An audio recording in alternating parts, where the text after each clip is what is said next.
नमस्कार। अगर आप देहरादून शहर से मात्र 10 से 15 किलोमीटर के दायरे में नाइट स्टे के लिए कोई जगह प्लेस देख रहे हैं तो मैं आज आपको विज़िट करा रही हूँ तीन तरफ पहाड़ों से घिरा हुआ मालदेवता फार्म्स। तो मैं ये मेन रोड से अंदर बढ़ गई हूँ और ये मेन रोड पे ही बोर्ड लगा है मालदेवता फार्म्स। अब हम अंदर एंटर करते हैं। एंटर करते ही सामने ये किचन का व्यू दिख जाता है, लेकिन इसकी एंट्री अंदर से है, बाहर से भी एंट्री है, लेकिन अभी इन्होंने फ़िलहाल बंद कर रखी है, गेट लगे हैं उसमें। और ये अंदर एंटर कर रहे हैं हम।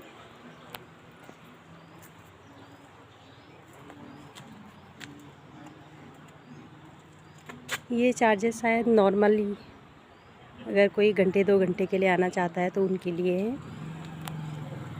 और उन्हीं के लिए ये स्विमिंग पूल के चार्जेस भी हैं। स्विमिंग पूल भी है इसमें लिखा है आउटसाइड फूड नॉट अलाउडेड। तो ये पता नहीं किसके लिए होगा, पूछ के पता चल जाएगा। ओके, हम आगे बढ़ते हैं। यहाँ पे सिक्योरिटी गेटेड है और अंदर काफ़ी ग्रीनरी है। पार्किंग जैसा कि बताया गया है, यहाँ पर 20 गाड़ियों की पार्किंग अवेलेबल है। इस साइड ऑफिस है।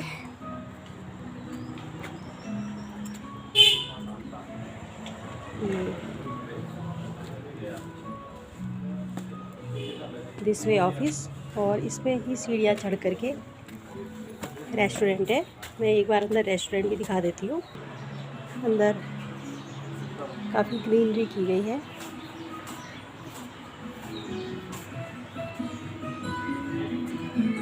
ये अंदर बैठने के लिए है।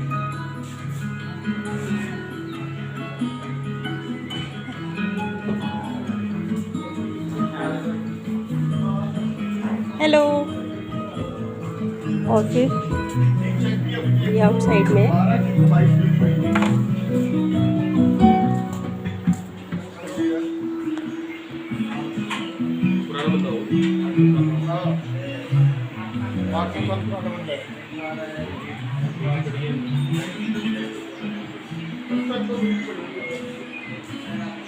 हेलो, हाय शशि। ये ओपन साइड में बैठने के लिए सिटिंग अरेंजमेंट किया गया है। दिन में यहाँ बैठना बहुत अच्छा लगता है, लेकिन शाम को 4 बजे के बाद आप यहाँ बैठ नहीं सकते हैं, क्योंकि यहाँ सामने नदी है, सामने नदी बह रही है। तो इसकी वजह से शाम को 3 बजे के बाद से यहाँ बहुत ठंडा हो जाता है। तो डिनर करने के लिए आपको अंदर ही बैठना पड़ेगा, आप बाहर बैठ नहीं पाएंगे। अब हम आगे बढ़ते हैं। ये मेरे कुछ साथी देर से आ रहे हैं नाश्ता करने। हाय। इस हेड में मुझे भी खिंचानी पड़ी। यहाँ मुझे प्लांटेशन बहुत पसंद आई। जगह जगह वैरायटी के प्लांट्स यहाँ नज़र आ रहे हैं। ये देखिए, सिंगोनियम। दिस वे ये सामने ही जैसे हम बढ़ते हैं तो इसके बाद ये एक रास्ता है, ये अंदर कॉटेज की तरफ को जा रहा है, और ये रास्ता पार्किंग के लिए जा रहा है। पार्किंग के रास्ते भी अंदर कॉटेज की तरफ जा सकते हैं। अभी उधर सफाई हो रही है, इसलिए मैं उधर से नहीं जाऊंगी। मैं आपको पार्किंग के रास्ते दिखाऊंगी।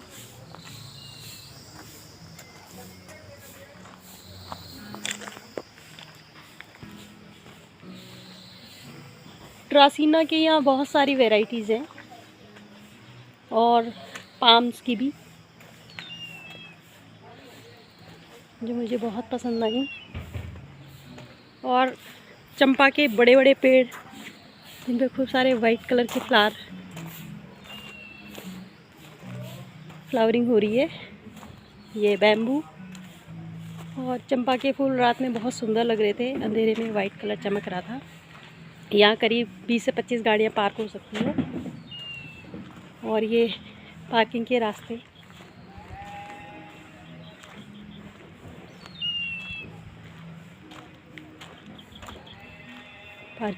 से भी एक गेट अंदर के लिए है।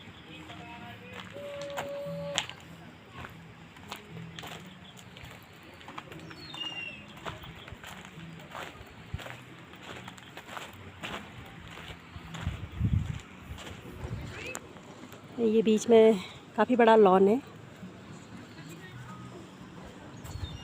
रात में यहाँ बोन फायर होता है।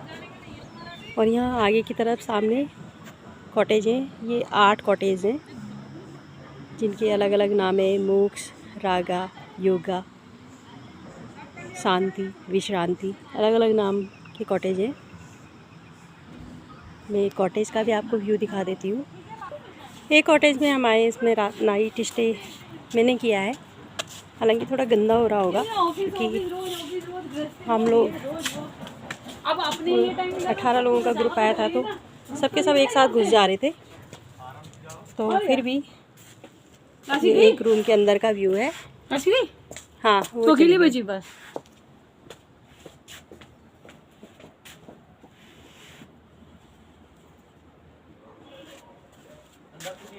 और ये सामने पूरा ओपन विंडो है, जिससे पूरे पहाड़ दिखते हैं। ब्रेकफास्ट कर लो मैडम। हाँ, मैंने कर लिया भैया। आपका हो गया? हाँ जी। बेसिक अम्यूनिटीज़ भी रखी हैं। ये हमने सुबह टी बनाई थी, बेड टी। एक छोटा सा फ्रिज भी रखा है यूज़ के लिए। डस्टबिन रखा है, रेडी भी है, फैन है बड़ा वाला, और ये सी रखा है, बेड।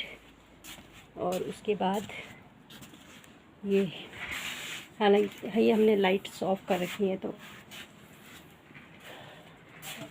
ये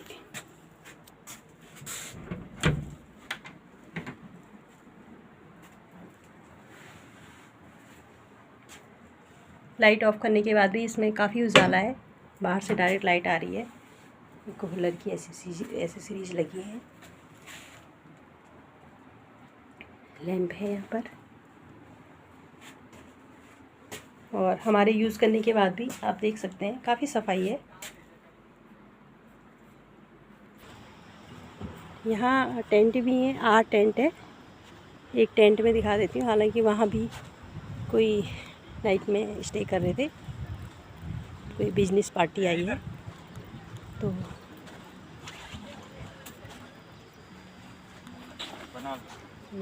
थैंक यू। ये टेंट में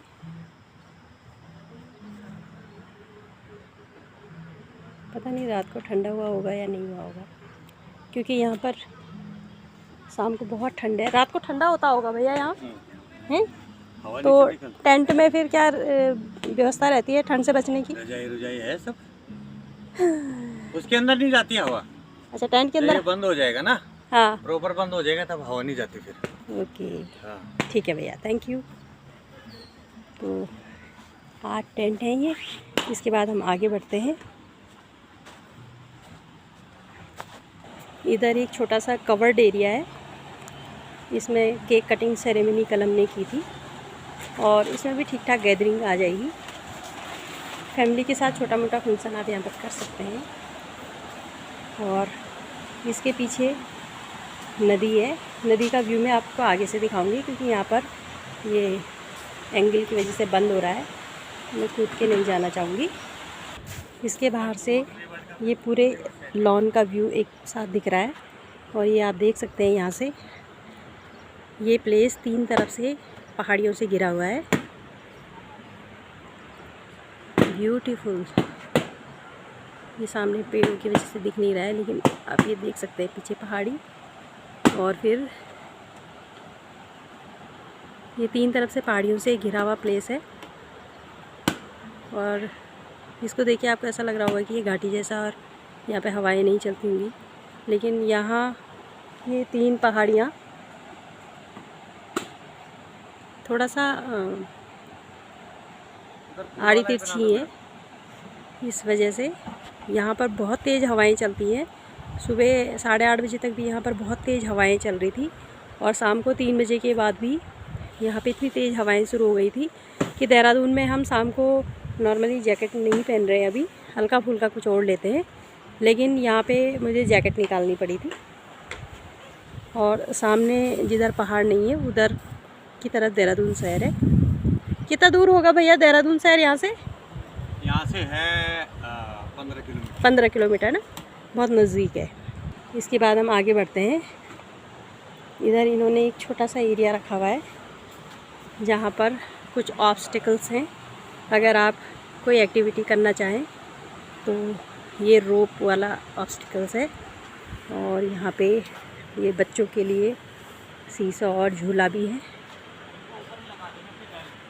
और एक ये तख्ती वाला और तख्ती और रोप से बना ऑब्स्टिकल्स है,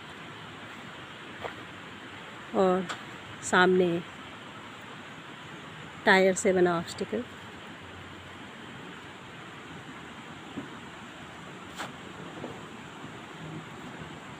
ये देखिए,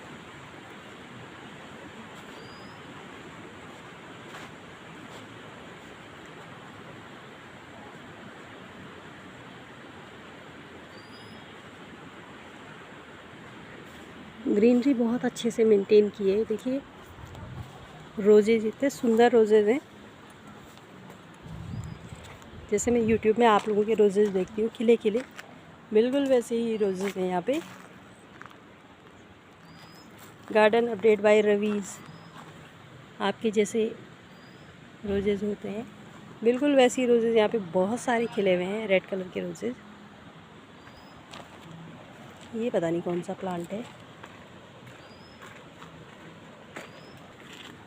पाम की तो बहुत सारी वैरायटीज़ हैं। एक ये है, एक कार्डबोर्ड पाम देखा मैंने। जैस्मिन की भी मैंने यहाँ पर 2-3 वैरायटीज़ देखी, और सभी में बहुत अच्छे से फ्लावरिंग हो रही है, चाहे वो छोटा प्लांट हो चाहे बड़ा प्लांट हो। इस एरिया से हम आगे बढ़ते हैं। ये लीची का पेड़ है। देहरादून की लीची बहुत फेमस है, शायद आप लोगों को पता होगा। और ये आड़ू का पेड़ है।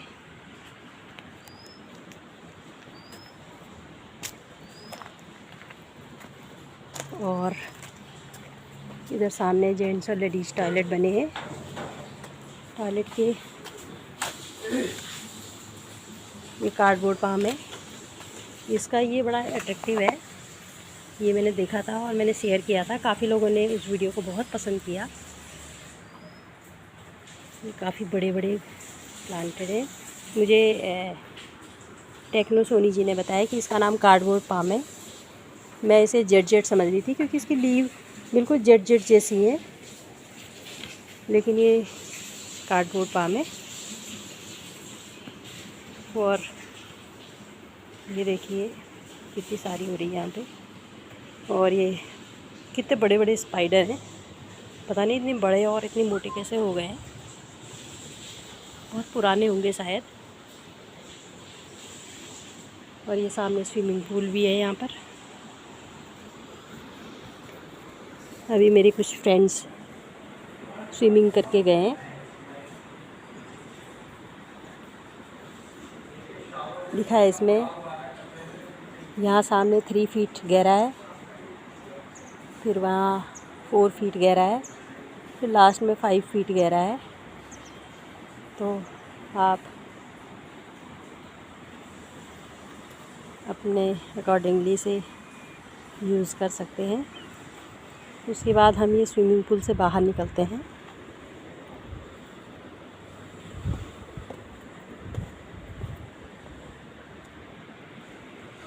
ये इन्होंने एक फॉर्न लगा रखा है बड़े गमले में, काफ़ी घना हो रहा है ये पाम। और अब इसके बाद ये लास्ट में सामने नदी है। ये बेसिकली बरसाती नदी है, सॉन्ग रिवर। अभी इसमें पानी नहीं दिख रहा है, लेकिन अभी 2 महीने पहले इस नदी में पहाड़ों पे जब बारिश होती है और पहाड़ों का सारी बारिश का पानी निथर कर जब नीचे आता है, डाउन आता है, तो नीचे आके नदी में जब मिल के एक साथ बहता है, तो ये बड़े बड़े बोल्डर, ये जो आप सामने ये बड़े बड़े पत्थर देख रहे हैं, ये सब उसी से बह के आए हैं। पत्थर, मिट्टी, गाद सब बहा के और तब एक बड़े जलजले की तरह आता है नीचे। और ये सारा यहाँ से देखो, आप देख रहे होंगे, कटान करके ले गया है। और यहाँ पर एक नदी तो ये है और एक सामने से आती है जो अभी बिल्कुल सूख रखी है। लेकिन जिस समय अभी लास्ट 2 मंथ पहले बाढ़ आई थी, तो जो सामने वाली रिवर सूखी हुई दिख रही है, जहाँ वो एक झोपड़ी जैसी है उसके सामने, उस नदी में बहुत ज़्यादा पानी एक साथ आ गया था और आके यहाँ से सीधे निकल करके, और सामने जहाँ अभी मैंने आपको किचन दिखाई थी, किचन के सामने भी ऐसी ही दीवार बनी हुई थी जैसे यहाँ पर बनी हुई है। तो ये वाली दीवार, तो उस दीवार से जाके टकराया था और उनका किचन के नीचे की तरफ जो पोर्शन बना हुआ था, जिसमें उन्होंने काफ़ी कुछ और भी चीज़ें कर रखी थी, वो सब बहा के ले गया था।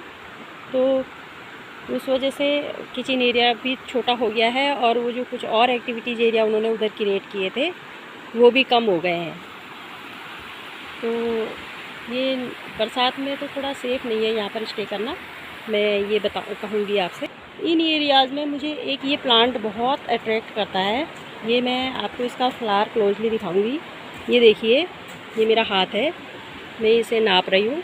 ये मेरे हाथ से एक हाथ पूरा है और आधा हाथ और है, इतना बड़ा फ्लावर होता है इसका, और ये खिलता है। ये पीले कलर का है और ये और भी कई कलर्स में होता है, जैसे पिंक भी होता है, पर्पल होता है, वाइट होता है। इसके अभी तक सीड मैंने देखे नहीं है। इसका पिंक कलर और वाइट कलर मैंने अपने घर के बाहर लगाने की कोशिश की थी, तो उसमें से ग्रो दोनों कटिंग हो गई थी, लेकिन बाद में वो नगर निगम वालों ने वहाँ पर वीड सुखाने वाली दवाई डाल दी थी, तो मेरा पिंक वाला तो पौधा ख़त्म हो गया, लेकिन वाइट वाला अभी ग्रो कर रहा है। तो मे भी जब कभी उसमें फ्लावरिंग होगी तो मैं उसकी फ्लावरिंग भी आपसे शेयर करूँगी। ये बहुत ही बड़ा फ्लावर है और ये जब खिलेगा तो ये इतना बड़ा खिलेगा, तो ये बड़ा अट्रैक्ट करता है मुझे। और ये बहुत सारे नंबर्स ऑफ फ्लावर्स लगते हैं एक प्लांट पे। ये देखिए लटक रहे हैं। एक प्लांट ये है, एक सामने भी है, इस पे भी लग रहे हैं, इसके नीचे फर्न हो रहे हैं। ये प्लांट खाली टहनी लगा देने से भी ग्रो कर जाता है। इसमें सीड मुझे दिखे नहीं, लेकिन सीड की ज़रूरत नहीं है। इसकी कटिंग बहुत आसानी से पानी में भी ग्रो हो जाती है और मिट्टी में भी ग्रो हो जाती है। मैंने वाटर प्रोपगेशन और सॉइल प्रोपगेशन दोनों के वीडियोज़ अपने चैनल पे शेयर किए हैं। और ये कार्डबोर्ड पाम, यहाँ पर भी इस पर ये हुड जैसा कुछ निकला हुआ है, देखने में बड़ा अच्छा लगता है। और ये सहतूत का पेड़ है। अब ये बहुत छोटा है, पर जब ये बड़ा होएगा तो इस पर मीठे मीठे काले काले सहतूत लगेंगे। ये बड़ा एरिया है। यहाँ से सामने लास्ट में जहाँ 2 लोग चल रहे हैं, उसे आगे जाके जहाँ टंकियाँ दिख रही हैं वहाँ किचन है, और ये इधर स्विमिंग पूल एरिया है। तो ये मैंने आपको विज़िट करा दी। और यहाँ पर गर्म पानी की भी सुविधा है नहाने के लिए सुबह, और मेन्यू यहाँ पे, क्योंकि किचन अपनी है तो आप जो चाहें वो बनवा सकते हैं। साफ़ सफाई अच्छी है। साफ़ सफाई के मैं इसे 10 में से 9 मार्क्स दूँगी। और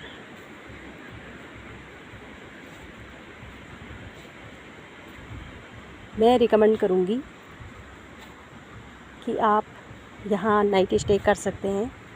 हम लोगों ने कल यहाँ पर 18 फ्रेंड्स हमने बहुत इन्जॉय किया। और लगभग सभी एक्टिविटीज़ में हमने पार्टिसिपेट किया और हमको यहाँ पर बहुत मज़ा आया। ये जगह शहर से मात्र 15 किलोमीटर दूर है और बहुत इजीली रीचेबल है। बहुत अच्छी सड़क है यहाँ तक। और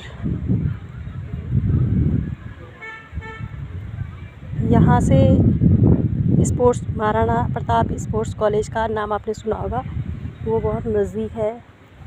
यहाँ से एक रोड मसूरी के लिए भी जाती है। तो आप इनकेस देहरादून से अगले दिन मसूरी के लिए निकलना चाहते हैं तो आप यहाँ स्टे कर सकते हैं। तो मैं आपको, अगर आप मुझसे पूछेंगे कि क्या हमें यहाँ स्टे करना चाहिए, तो मैं बिल्कुल रिकमेंड करूँगी कि आप यहाँ रुक सकते हैं। और आपको यहाँ पर रुक करके बहुत अच्छी फीलिंग आएगी। मॉर्निंग में आप यहाँ योगा कर सकते हैं और अपने आप को आप यहाँ नेचर के बिल्कुल नज़दीक पाएंगे। तो ये था मालदेवता फार्म्स का विज़िट। आई होप आपको मेरी ये वीडियो पसंद आई हो।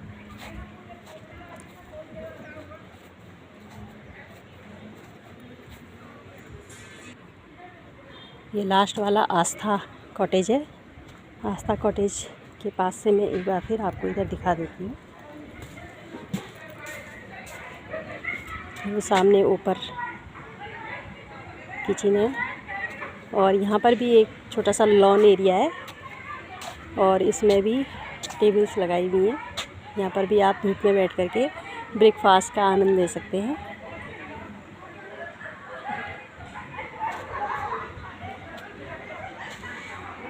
मैं उम्मीद करती हूँ मेरा ये वीडियो आपको पसंद आया हो। आप मुझे कमेंट सेक्शन में ज़रूर बताइएगा फ्रेंड्स कि आपको मेरा ये वीडियो कैसा लगा। अगर आपको मेरा वीडियो पसंद आया हो तो प्लीज़ इसे लाइक कीजिए, शेयर कीजिए, सब्सक्राइब कीजिए। और अगर आपके कोई फ्रेंड्स आपसे जानना चाहते हैं कि देहरादून में कौन सी जगह पर स्टे करना चाहिए, तो आप उन्हें बिल्कुल रिकमेंड कर सकते हैं मालदेवता फार्म्स।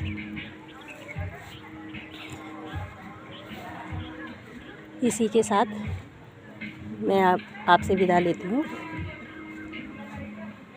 नमस्कार।